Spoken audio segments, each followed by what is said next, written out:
Senior 1956లో పెట్టింది ఆ company. Public sector దాదాపు 10,000 మంది ఉద్యోగాలు ఇచ్చి పేదలందరికీ ఎన్నో ఉద్యోగాలు కల్పించిన బిహెచ్ఎల్ యూనియన్ కు హెచ్ఎంఎస్ యూనియన్ ప్రెసిడెంట్ అయిన సెక్రటరీ నరేందర్, కార్యవర్గ సభ్యులందరూ వచ్చారు, అడ్వైజర్ గారితో సహా. వాళ్ళకు ధన్యవాదాలు మనస్ఫూర్తిగా. ఎందుకంటే ఈ ట్రేడ్ యూనియన్లో ముఖానికి ముక్కెట్లను మా ఉమ్మడి మెదక్ జిల్లాకు బిహెచ్ఎల్ అట్లా ఆ లింగంపల్లి అడుగు పెట్టగానే ఫస్ట్ బిహెచ్ఎల్ అని బోర్డు కనబడుతుంది, ఆడికెళ్ళి హెచ్ఎంఎస్ స్టార్ట్ అవుతుంది మనకి. సో నేనేమంటున్నా మిత్రులారా, ఈరోజు ఈ గెలుపు అనేది మన పైన కొన్ని బాధ్యతలు తెచ్చింది.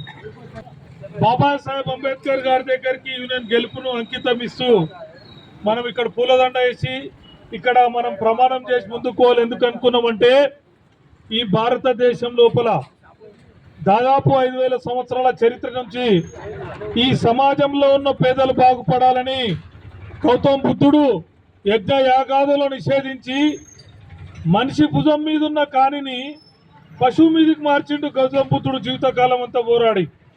దాన్ని బుద్ధిస్ట్ ఫిలాసఫీ అన్నాం.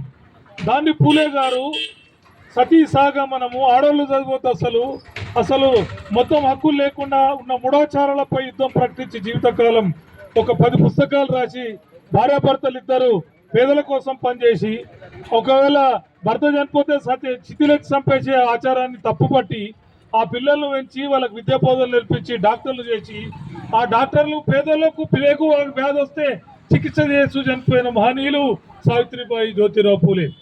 అట్లాంటి వారసత్వాన్ని కొనసాగించినోడు బాబాసాహెబ్ అంబేద్కర్. తన చిన్న వయసు జీవిత కాలం అంతా 3,000 పుస్తకాలు రాసిండు. కుల నిర్మూల, ఎనిహిలేషన్ ఆఫ్ క్యాస్ట్.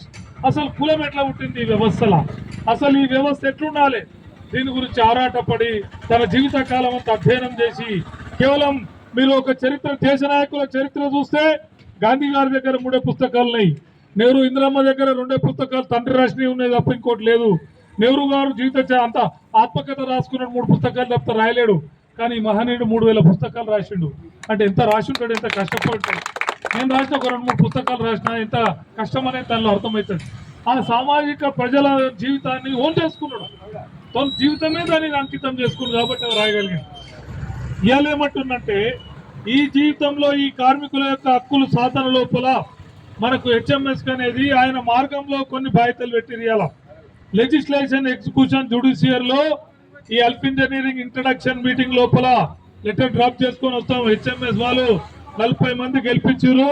ఇవాళ ఒక పర్మనెంట్ ఉద్యోగిని రాకపోతే గేట్ కాడ ఆపుతున్నాడు, పనికాడికి పోతాడు, నిలబడి తర్వాత చెప్తా అంటున్నాడు. ఇది వివక్షత, ఇది డిస్క్రిమినేషన్, ఇది డిగ్నిటీ ఆఫ్ లేబర్ ఆర్టికల్ 21 ఉల్లంఘన. ఫస్ట్ మీటింగ్ లోనే నెక్స్ట్ ఏ వర్కర్ ను అట్లా నిలబెట్టనియను, ఇప్పుడు ఎవరిని గౌరవించి చెప్పి పని చేస్తా. తోచిబా కార్మిక సంఘం పెట్టి క్యాజువల్ వర్కర్ కూడా 1 నోటీసు, 2 నోటీసులు, 3 నోటీసులు ఇస్తున్నాం. గౌరవంగా డిఏబి గ్రాట్యుటీ చేయలేట్ పంపించినాం.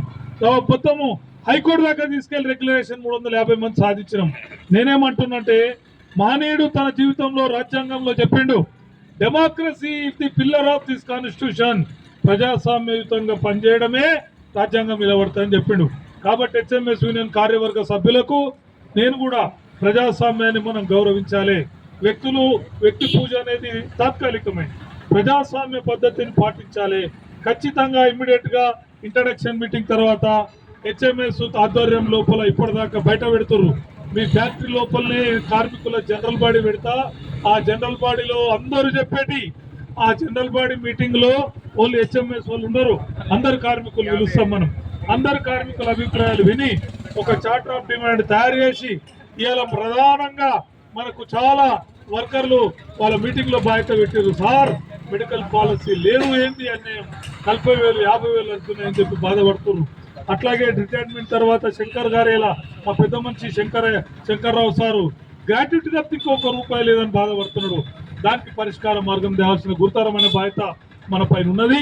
ఎంబడే జనరల్ బాడీలో మొత్తం తీసుకొని అట్లాగే ఈ కార్యవర్గం కూడా ఎన్నుకొని ఈ కార్యవర్గం నెలకొకసారి మీటింగ్ పెట్టి 3 నెలలకు ఒకసారి వీళ్ళ కార్యవర్గ సమావేశాలు పెట్టి ఖచ్చితంగా ఈ హెల్ప్ ఇది హెచ్ఎంఎస్ ఆధ్వర్యంలో ఇన్నేళ్ళు నేను పనిచేస్తున్న దాదాపు నేను ఆటైజ్ ఫ్యాక్టరీలో జనరల్ సెక్రటరీ నా కార్మికులు 93 ఎన్నుకున్నారు. పర్సనల్ సెక్రటరీగా 30-25 ఏళ్ళు పనిచేసిన, లగాతార్ పనిచేసిన.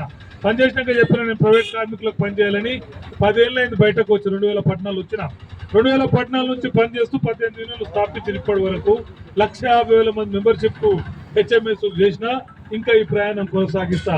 ఈ కార్మికులకు కంటికి రెప్పలా మారి ఈ కార్మికుల యొక్క హక్కులు చాలా ఉన్నాయి. ఉదాహరణకు ఎంఆర్ఎఫ్ లాభం 13,000 కోట్ల రూపాయలు, కార్మికుల జీతం 50,000. అట్లాగే వారి సౌకర్యాలు లేవు, ప్రొడక్షన్ లింక్ ఉన్నది. ఇలా మహేంద్రలో కూడా ఎక్కువ నీళ్ళు రాలేకపోతున్నారు. ఎక్కువ నీళ్ళు తాగితే ఎక్కసారి మూత్రం పోయాలి కాబట్టి వీడియో తీస్తే 70 ఛార్జీలు ఇచ్చారు. అవి నీళ్ళే తాగుతలేరు. మధ్యలో సత్యాన్ని అసలు పనిచేయదు మహేంద్రలో. ఈ దురవస్థ ఈ కార్పొరేట్లు చేస్తా ఉన్నారు. కాబట్టి హక్కుల సాధన కోసం ఏదైతే 40 మంది కార్మికులు ఎన్నుకున్నారో వాళ్ళందరికీ సాధించాలి. అట్లాగే మన తమ్ములు 200 మంది కాంట్రాక్ట్ కార్మికులు 20 ఏళ్ళు అయింది నాన్న బతికే మీద అర్థమైతలేదు అంటున్నాడు, 8 ఏళ్ళు అయిందని అర్థమవుతున్నది అంటున్నాడు. వాళ్ళకు దిక్సూచిగా దివిటీగా మారాలి. ఈ హెచ్ఎంఎస్ఏ దివిటయి దారిహించాలి వాళ్ళకు. కాబట్టి పెద్దన్న పాత్ర ఉండాలి. ఖచ్చితంగా హెచ్ఎంఎస్ మనం నిజాయితీతోటి వర్కర్ల కోసమే, from the people to the people for the people, public కోసమే పనిచేయాలి. పబ్లిక్ నుంచే నేర్చుకోవాలి, కార్మికుల నుంచి వాళ్ళ కోసమే లక్ష్యాల కోసం పనిచేయాలి. ఇవన్నీ కూడా ప్రజాస్వామ్యయుతంగా మారుతాం. ఇంతకుముందు ఆయన కేసులు వేస్తాడు అని చెప్పి ప్రచారం లేపాడు.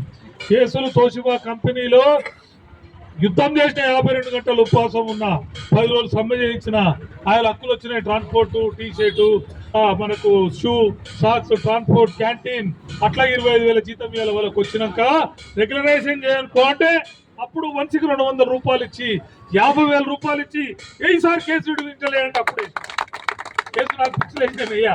తప్పని పరిస్థితి ఇలా దేశం కాబట్టి ఇలా అక్కడ వాళ్ళు బాగుపడతా ఉన్నారు. మా బిహెచ్ఎల్ కూడా ఇలా కొన్ని అంశాలనే టేకప్ చేస్తున్న యూనియన్ పబ్లిక్ సెక్టర్ ఇవెందో అయినా కానీ. కాబట్టి మిత్రులారా, మన ముందు చాలా గురుతరమైన బాధ్యతలు ఉన్నాయి. అల్ప కార్మికులు ఇన్ని ఓట్లేసి గెలిపించి రాత్రింబోలు కష్టపడ్డ ఈ కార్యకర్తలకు, మీ కుటుంబ సభ్యులకు నేను హెచ్ఎంఎస్ జీవితకాలం రుణపడి ఉంటుంది. మీ హక్కులు సౌకర్యాల కోసం మొత్తం శక్తి వంచన లేకుండా పనిచేస్తుంది. మీరు ఆశించిన లక్ష్యాలు నెరవేర్చడానికి ఇంట్రడక్షన్ మీటింగ్ బేస్ అవుతుంది. ఖచ్చితంగా ఈ 2 ఏళ్ల లోపల అల్ప కార్మికుల తల రాతను మారుస్తాం. వాళ్ళ సౌకర్యాలు కలగానిస్తుంది. అందుకోసం శక్తి వంచన లేకుండా పనిచేస్తుంది. ఒక మంచి వేతన ఒప్పందం ఇచ్చి ఈ రోజు అల్ప కార్మికులకు నేను ఎప్పటి నుంచో చెప్తున్నా, రాజ్ కుమార్ సంజీవ రెడ్డికి ఈ అల్ప జైరాబాద్ సెంటర్ లోపల అన్ని మనకున్నాయి. చర్చిలు ఉన్నాయి, అయ్యప్ప దేవాలయాలు ఉన్నాయి, వెంకటేశ్వర దేవాలయాలు ఉన్నాయి, మసీదులు ఉన్నాయి. కానీ ట్రేడ్ యూనియన్ ఆఫీస్ లేదు ఒకటి పెద్దది. కాబట్టి ఇమ్మీడియట్ గా నేను బాధ్యత తీసుకున్న ఈ విజయం సందర్భంగా 2 నెలల లోపల జైరాబాద్ సెంటర్ లో